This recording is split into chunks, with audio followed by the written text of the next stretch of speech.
여러분 안녕하세요. 이제 10주차를 맞아서 여러분들하고 수업을 시작을 하겠네요.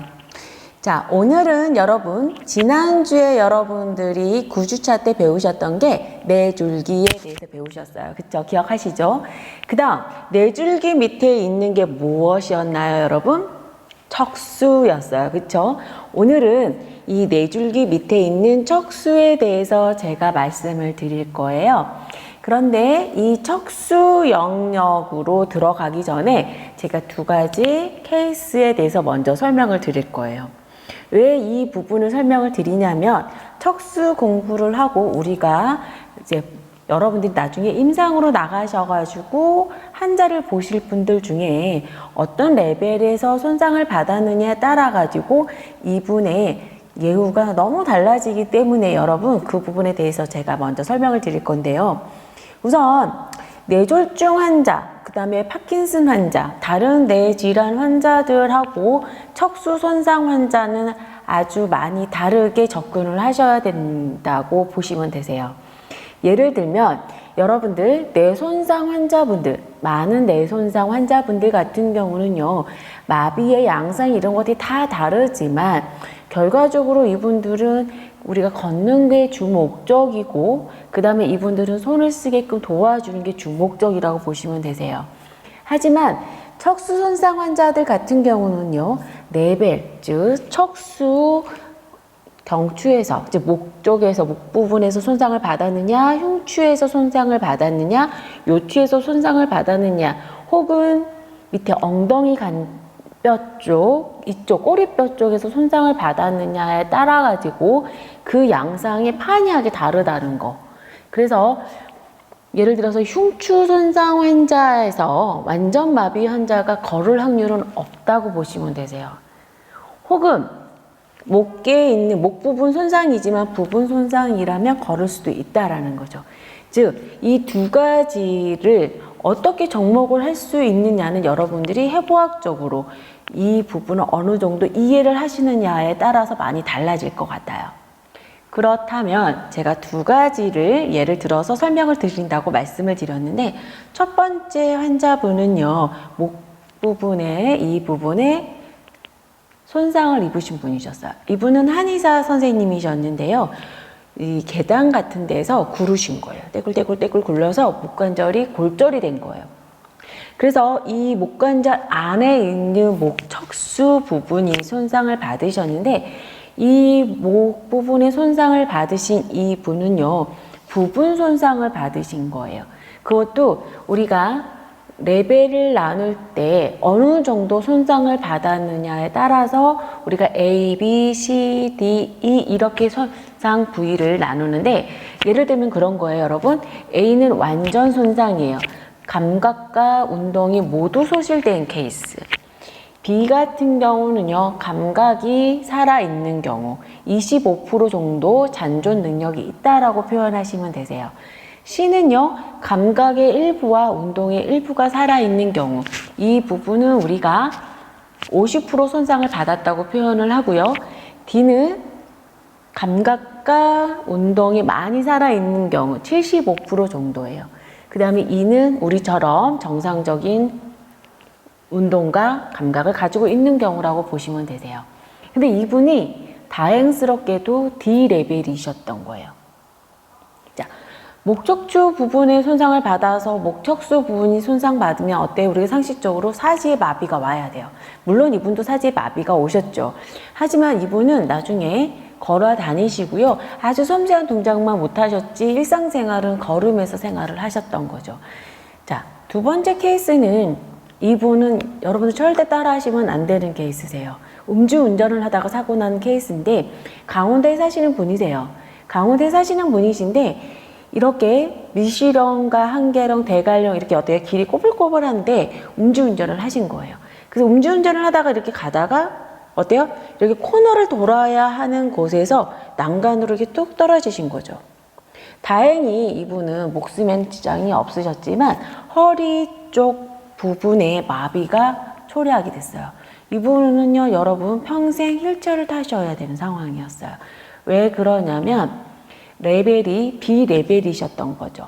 감각은 어느 정도 조금, 아주 조금 있지만 운동성을 소실을 받았기 때문에 이분 같은 경우는 걷지 못하는 케이스셨어요. 또 하나 여러분들 또 오해하실 수 있는 게 그러면 20%, 25%, 50% 이런 게 다 전반적으로 손상을 가져오는 건가요? 라고 질문을 하신다 그러면 그건 또 아니에요. 우리가 이제 앞으로 여러분들 저랑 척수 레벨을 공부를 하실 건데요. 이 척수 레벨의 앞쪽이 손상 받았느냐, 가쪽에 손상을 받았느냐, 아니면 뒤쪽에 손상을 받았느냐, 혹은 가운데 손상을 받았느냐에 따라서도 여러분 예후는 완전히 다르다는 거. 그런데 뇌손상 환자들처럼 이 회복이나 이런 것들이 뇌손상 환자들 같은 경우는 우리가 재활이 어느 정도 끝나도 계속 노력을 하면 좋아지는 게 보이는 경우가 많아요, 여러분. 하지만 척수손상 환자 같은 경우는 잔존 능력에 따라서 기대치가 정해져 있어요. 그래서 못 걷는 분이, 마비가 있는 분이 어느 날 갑자기 걷을 수는 없다라는 이게 척수 레벨의 특징이라고 보시면 되세요. 이건 좀 또 다른 예인데 예전에 아주 오래전 일이에요. 부산에서 있었던 일인데 어떤 치료사 선생님이 척수 손상 환자 중에서도 하필이면 완전 마비 환자를 대상으로 뭐라고 하셨냐면 나한테 1억을 다 주면 당신을 걷게 해줄게요. 1년 뒤 이렇게 말씀을 하신 거예요. 어떻게 되셨는지 아세요? 절대 걸을 수 있는 상황이 아니었던 거예요. 왜냐면 완전 마비, 완전히 절단된 상황이셨는데 이분한테 그렇게 말씀을 하신 거죠. 결국 이분은 형사처벌 받으셨어요. 그만큼 제가 극단적인 예를 몇 가지 들어드렸는데 이렇게 예를 드린 거는 척수에서 중요한 거는 레벨, 그 다음 손상 정도, 그 다음에 어느 부위로 손상을 받았느냐에 따라서 예후가 어느 정도 예측이 가능하다는 거. 물론 뇌손상 환자들도 예측은 가능하지만 사실은 제 경험상 정말 브레인이 대뇌 피질이 반이 없는 분도요. 정말 일상생활로 복귀를 해서 정말 드라마처럼 좋아지는 경우도 많으셨거든요. 근데 척수 손상 환자들 같은 경우는 그런 경우 거의 없으셨다는 거. 그래서 그런 부분에서 여러분들이 향후 이 신경계 손상 환자들을 치료할 때 아마 이런 부분들을 느끼시면서 제가 지금 말씀드리는 거에 대해서 아마 공감하시게 되실 거예요. 척수에 대해서 본격적으로 공부를 한번 해볼 텐데요. 우선은 척수의 위치가 어디 있는지를 한번 보도록 할게요. 자, 그림에서 보여드리는 것처럼 척수의 위치는요, 대뇌 피질이 있고요. 그 다음에 대뇌가 안에 있는 구조물들이 있겠죠. 그 다음에 밑에가 있는 게 뭐냐면 아주 안쪽에 있는 핵덩어리 실상이 있고 그 밑에 바로 뭐가 있냐면 뇌줄기가 있었어요. 이 뇌줄기의 구성은 중간뇌, 다리뇌, 숨뇌 이렇게 있었죠. 그 다음에 숨뇌랑 연결이 되어져 있는 것이 어디냐면 우리가 얘기하는 척수가 되는 거죠. 그림에서 제가 보여드리고 있는데요. 자, 여러분들 이제 그림을 보면서 한번 다시 볼게요.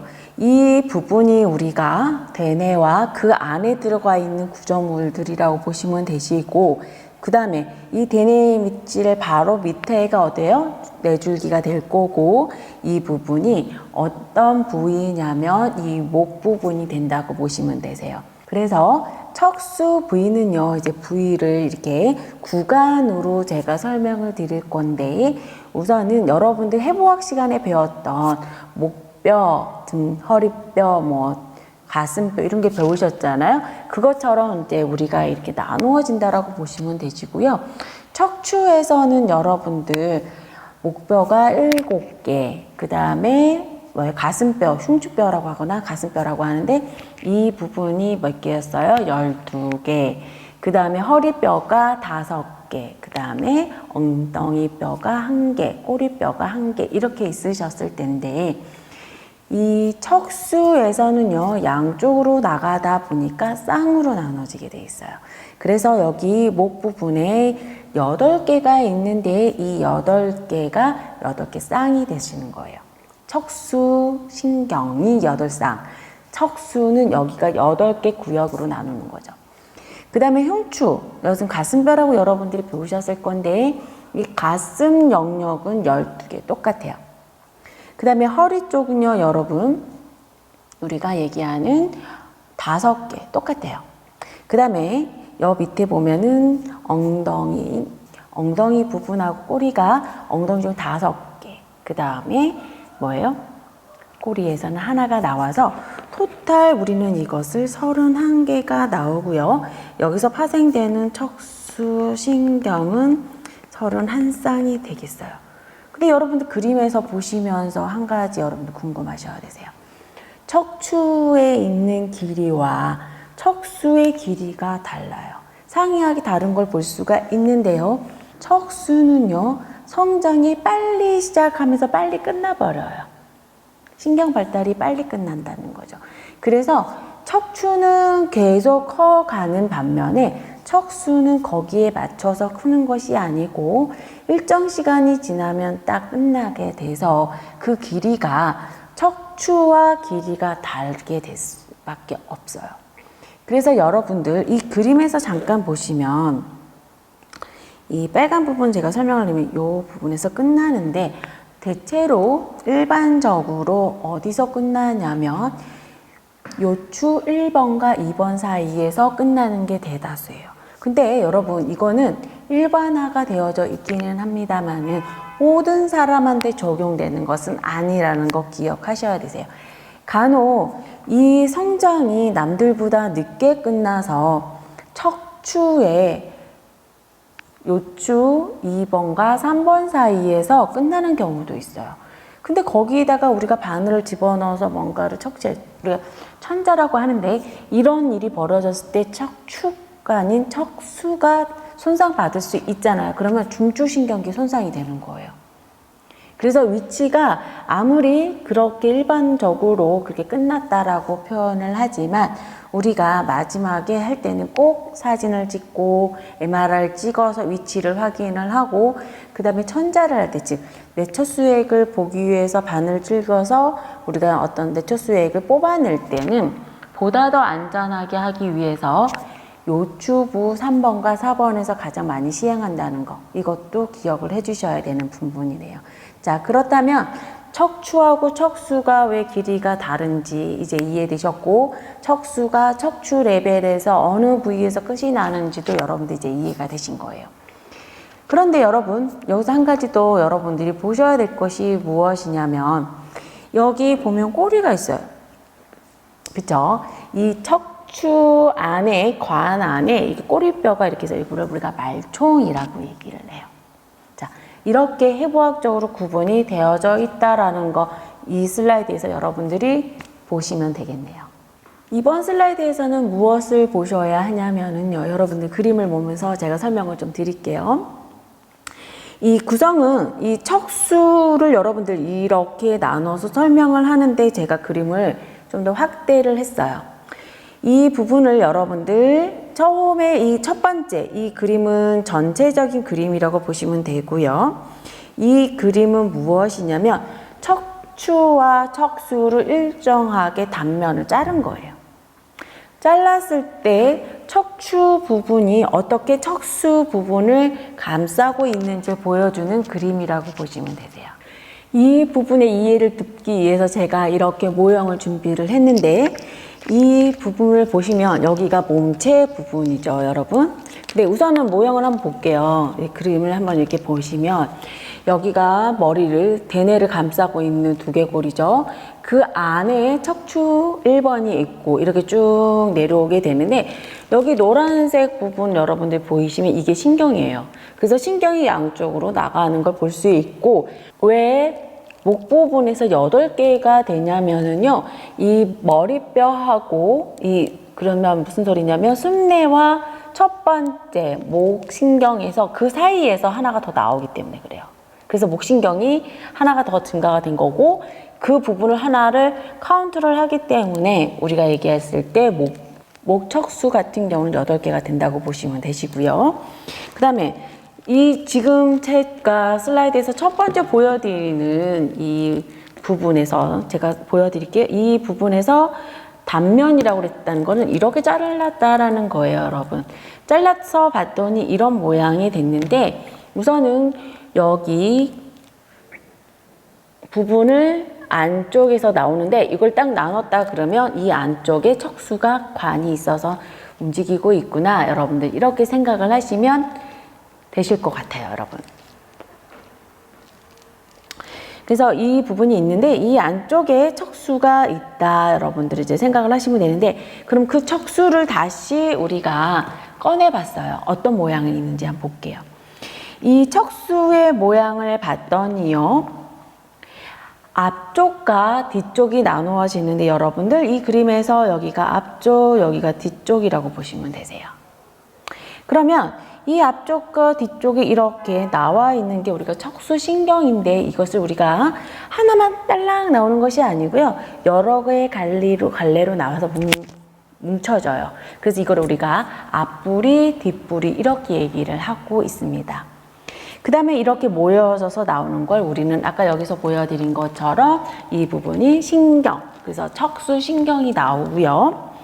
그 다음에 이 부분을, 이 척수를 감싸고 있는 막이 있어요. 그 내막이라고 하는데 이 부분은 대뇌에서도 막이 있고 척수도 막이 있다라고 보시면 되세요. 왜냐하면 아주 중요하기 때문에 이것을 커버해주는 이런 막들인데 세 개의 층으로 나눠져 있어요.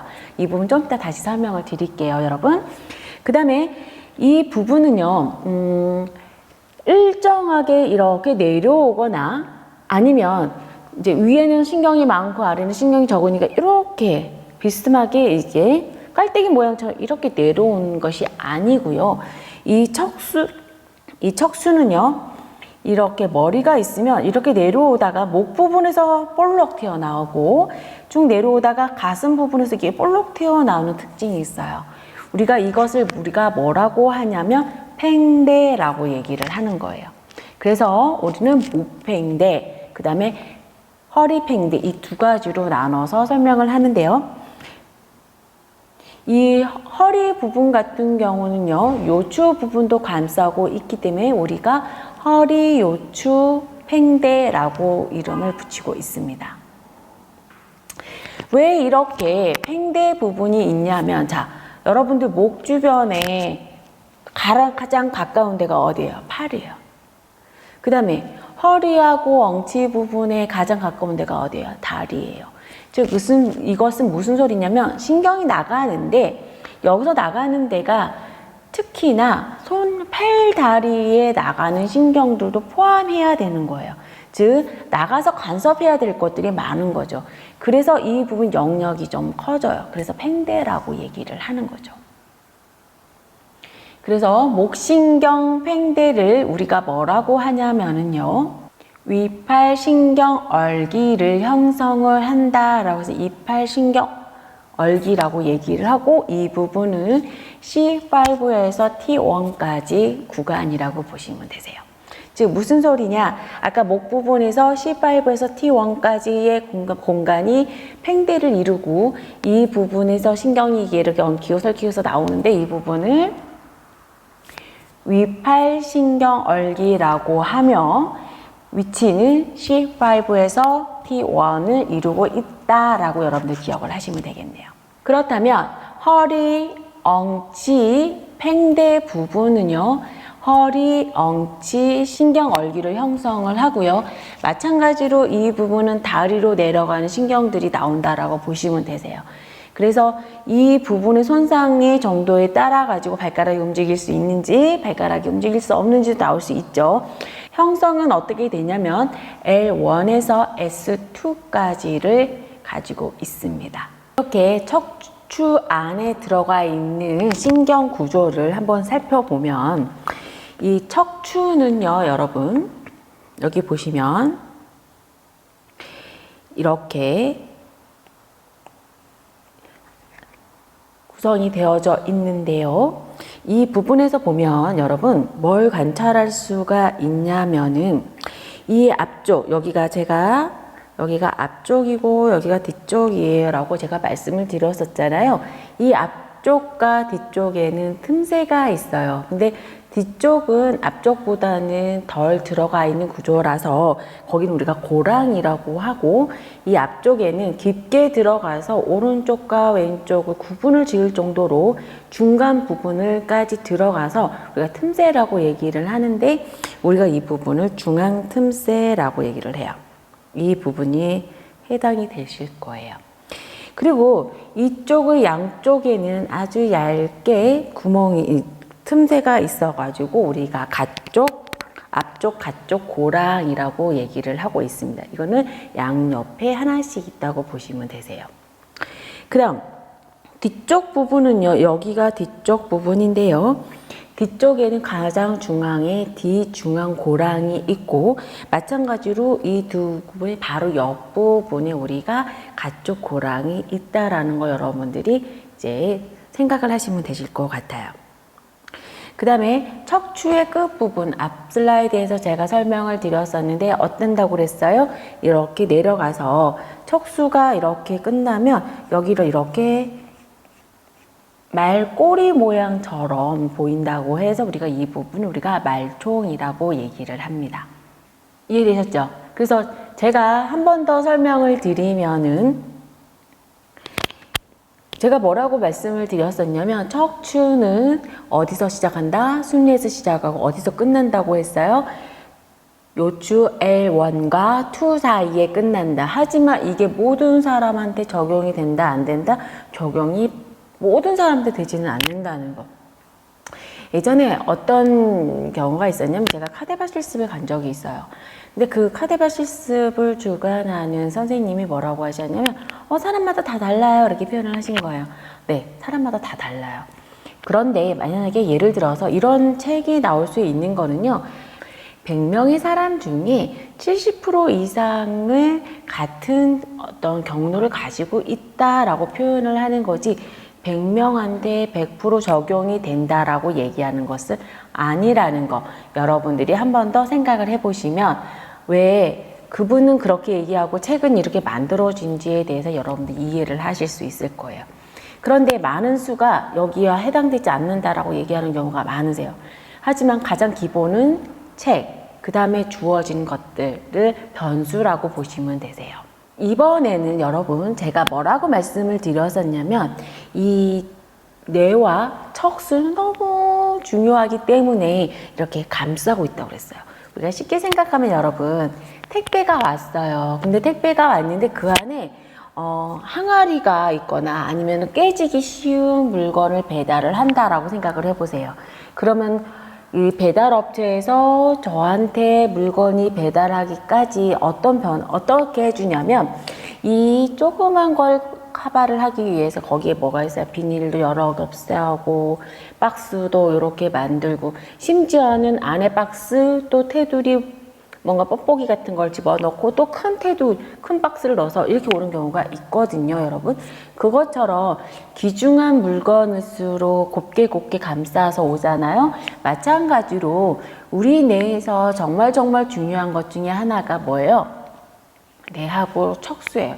물론 심장도 중요하고 간도 중요하고 다 중요하지만, 이 부분이 손상을 받으면 다른 기능이 정상이 되더라도 우리는 실제적으로 생명의 위험이 생길 수도 있고 일상생활을 어렵게 할 수도 있고 이렇다고 보시면 돼요. 그렇다면 심장이나 간은 무엇으로 감싸고 있어요? 갈비뼈가 이렇게 감싸가지고 보호하고 있듯이 척수하고 뇌도요, 이렇게 감싸고 있는 것이 있는데, 첫 번째는 바깥에 있는 뼈, 머리에서는 두개골이 될 거고 머리뼈가 될 거고, 이 척수에서는 척추뼈가 되겠죠. 아까 보셨죠? 척추뼈 안에 들어가 있다, 척수가. 그렇다면 이것만 그대로 사용하기에는 문제가 있어요. 아까 제가 택배를 예를 들어서 설명을 했는데요. 택배도 어때요? 박스가 쌓여서 있지만 그 안에 내가 정말 중요한 물건은 뭘로 감싸고 있냐면 뽀송뽀송한 뭐예요? 비닐봉지 같은 뽀송이, 이런 걸로 감싸져 있잖아요, 여러분. 그것처럼 우리의 뇌와 척수도 이런 부드러운 것부터 그거보다 좀 더 딱딱한 것까지 이렇게 감싸고 있다라고 생각을 하시면 이 부분 이해하실 수 있을 것 같은데요. 우선 제가 그림을 하나 지금 보여드리고 있어요. 그렇죠? 이 그림을 보시면 여러분, 이 사람이 있는데요. 이렇게 뇌를 감싸고 있는 층들이 많아요. 가장 가쪽에 있는 것을 우리가 뭐라고 하냐면 우리는 경질막이라고 해요. 그 다음에 그 안에 있는 것을 우리가 거미막이라고 하고요.